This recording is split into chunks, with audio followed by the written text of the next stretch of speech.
So do you see how sometimes we downplay ourselves or we downplay our talents and we downplay our gifts and we downplay our accomplishments? We're just looking at what we haven't done or haven't learned, as opposed to in this moment celebrating what we have done and who we have yet to become. You're tuned in to the Event Gems podcast, the podcast where coaches, consultants, and speakers learn how to produce transformational and profitable events. I'm your host, Natasha Wright, Chief Experience Curator at the Diamond Butterfly.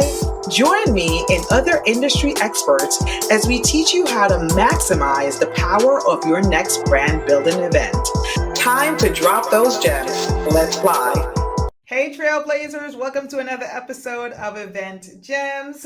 Happy pre-Valentine's Day. So today we're going to be switching things up a bit. Yes, we're still going to be talking about events, but in honor of Valentine's Day, I really wanted to share some self-love and self-care tips. So here's the thing. Hosting an event can be very stressful. And in order for you to fully show up as the visionary, as the leader, as a trailblazer that you are, taking care of yourself in the process is super important. I think sometimes when we hear the word self-love or self-care, well, more specifically self-care, we think about, getting a manicure, having a spa day, getting a haircut, like all of these types of things, right? But I think that it's important for us to really reframe how we think about self-love and look at it at a deeper level, right? So that it's how we're tending to ourselves beyond or beneath, the superficial way that we typically view self-care, right? It's really about like, how are you connecting to yourself? How are you loving up on yourself? That to me is what self-care is. Yes, the spa days and the haircuts and the getting the massages, those are all great because those are some ways that we would be able to de-stress.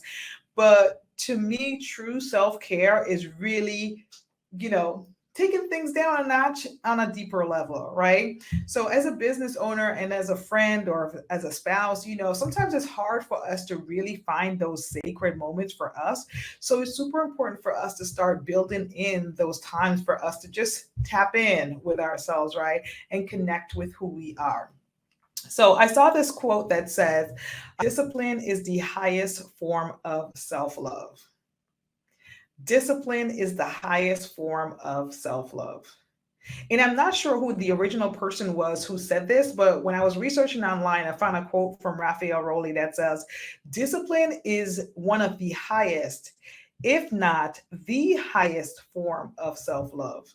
It is quite literally telling yourself that you will delay instant gratification and comfort for better things to come in the future.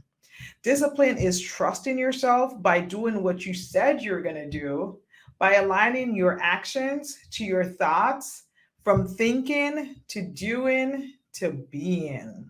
How powerful is that? Isn't that good? Isn't that good? So really, think about like, who are you being? What does discipline look like to you? What about the disciplined to be disciplined enough to honor your word to yourself? So, right now, I am currently detoxing, and I typically do this about maybe twice a year or so. It started as a spiritual thing, and then, I would see how much weight I would lose as a result. So, it became like one of those things like, oh, I'm going on a trip. So, I'm about to detox to lose some weight. But I realized that the same level of intentionality wasn't there when I approached it as, oh, I'm doing a spiritual detox to renew my mind or gain clarity, feel better, feel more connected to myself, feel more connected to God, versus me trying to go on a girls trip and trying to lose like 5 or 6 pounds. And typically I go on a vegetarian and vegan diet and I don't drink, right? And I'm also like meditating and reading and, just tending to myself spiritually, right? And I went to an event this weekend and I was eating everything. Like I went to the event knowing that I was going to cheat, right? I knew that, okay, I'm going to have some mimosas. I'm going to have, some brunch. I didn't even go into the situation with the frame of mind that I am going to keep my promise to myself, right? So I had to step back and say, Natasha, you're not honoring your word to yourself, right? You're not honoring the process of being disciplined, right? To say, all right, for this 2 weeks, this is how I'm going to do things. This is what I'm going to do. So I decided to recommit myself. I'm like, all right, I am committed to this process. I am committed to sticking within the guidelines of what I feel like works best for me in order for me to gain mental clarity, in order for me to feel more connected to myself. So I recommitted myself. And it was such a huge shift when you step into something with a lot more intentionality versus like, I'm going to build in a cheat day. Have you ever done that? You have a built-in cheat day, right? Like, what does it mean to be 100% committed? Right? What did you say? I'm going to do this thing. You didn't do it. And now you just need to recommit yourself to the process, to the journey. So right now I'm also, just carving out time to rediscover myself and just set a strong foundation for my business. I want to know, like, who am I at my core? What are the things that I love about myself? What are some of those unconscious or shadow beliefs that I hold about myself? Because, it's like layers upon layers upon layers upon layers, right? Every time you think you know yourself, a new version appears. And you got to get to know that version of yourself. And when I think about just really looking at who you are in the core, I immediately think about the parable of the Sermon on the Mount, right? Where it's the difference between the wise man and the foolish man, right? The wise man built his house upon the rock so that when the rain came, when the storm came, when all sorts of elements came, his house still stood tall, right? Because he had a strong foundation. But the foolish man built his house upon sand. So when the rain came and hurricanes came and his house went down because it was built upon sand, right? So just having that core foundation, whether it be in your life or your business, so that you can withstand anything that comes your way and you're not overwhelmed or even feeling stressed out. So, like I said, through this process, I really just centered myself and I started to think about what are the things I love about myself? What are the things I don't like about myself? And then I started to write those down. When I did this, let me tell you, it was not pretty. It was not pretty. Some of the things that came up, matter of fact, just felt ugly, right? Because sometimes it's so unconscious and it's so embedded that you don't even know that you think this way about yourself, right? And one of the things is I don't know enough, right? So, and when I think about what I don't know enough means, it goes to show why I show up in the way that I show up, right? I don't know enough made me not want to do solo episodes. I don't know enough made me very sporadic with how I even release the podcast, right? But as I went through the process of creating content and kind of getting in the frame of mind of teaching what I know, right? I realized like I know so much more than I give myself credit for. Have you ever been in that situation where you know so much more than you give yourself credit for? Or like other people can see who you are in a bigger version of who you are than you can really see for yourself. So do you see how sometimes we downplay ourselves or we downplay our talents and we downplay our gifts and we downplay our accomplishments? We're just looking at what we haven't done or haven't learned, as opposed to in this moment celebrating what we have done and who we have yet to become, right? Who we have yet to even tap into, this whole other version of ourselves, right? Maybe this is something that you want to incorporate for yourself, or think about your own framework or process for identifying some of these things, the things that you love about yourself, the things that you don't like about yourself, and how can you really embrace who you are fully, but also shedding light on the things that might subconsciously or unconsciously be dictating how you show up for your life or for your business, right?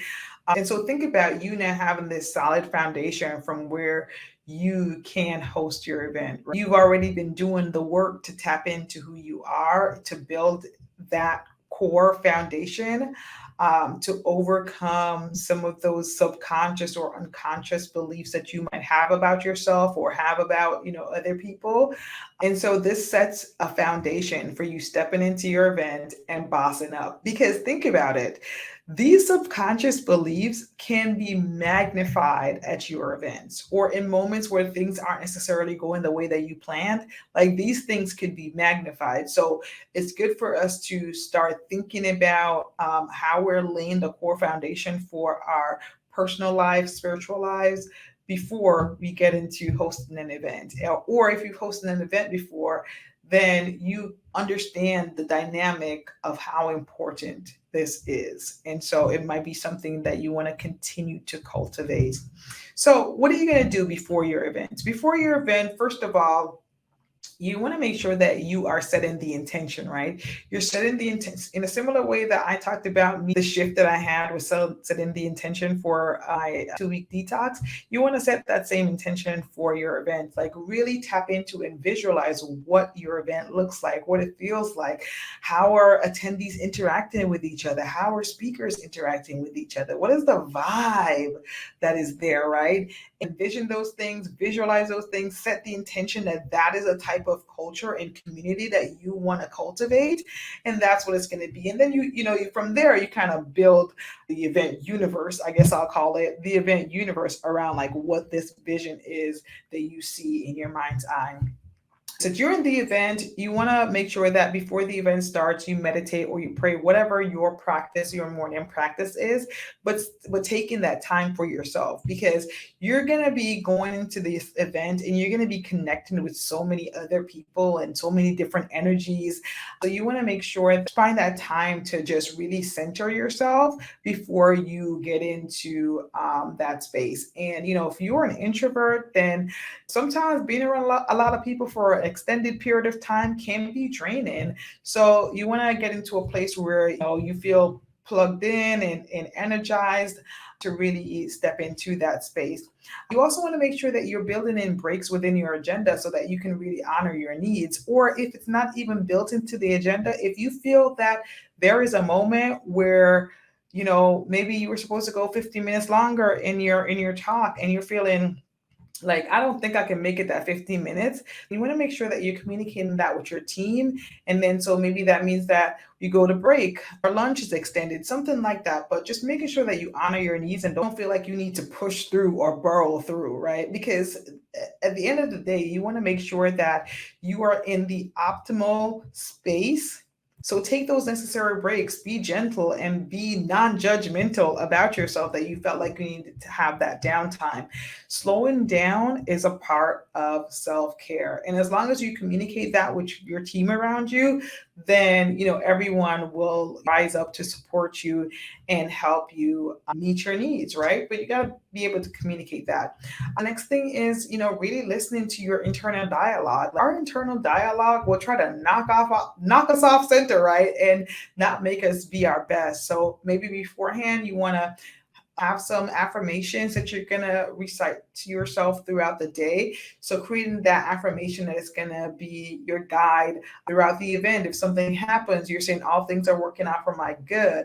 I'm a boss, like I got this, like those types of things. So you can constantly remind yourself of who you are and not get knocked off by unplanned situations. After the conference, you just want to make sure that you're having an attitude of gratitude, right? Regardless of however the situation was, and just know that you did the best that you could do in the moment. And you want to have an attitude of gratitude. You want to honor yourself for, setting the intention for even putting this thing on. Because a lot of people, they probably wouldn't have taken that extra step to put on this event, right? They're thinking, listen, it's a lot of work. I'm not going to do it, right? But you decided to set the intention, you put it in action, and now you're here, right? And throughout the event, you made all the optimal choices for yourself by honoring your needs. That is super powerful, right? So be grateful for the turnout, for the results, for the connection, for the community. And then you want to celebrate your successes, celebrate the positive outcomes, the people you got to meet, the meaningful relationships that you cultivated, the things that you learned, the lives that you changed, and how your life has changed. I really hope that this information supports you on your journey to really tap into who you are, to cultivate your version of self care that will really lay the foundation as you go out and have a magnificent event. So, if you like what you heard here today or any of the other podcasts, please like, share, and subscribe. And until next time, I hope you caught those gems now. Let's fly.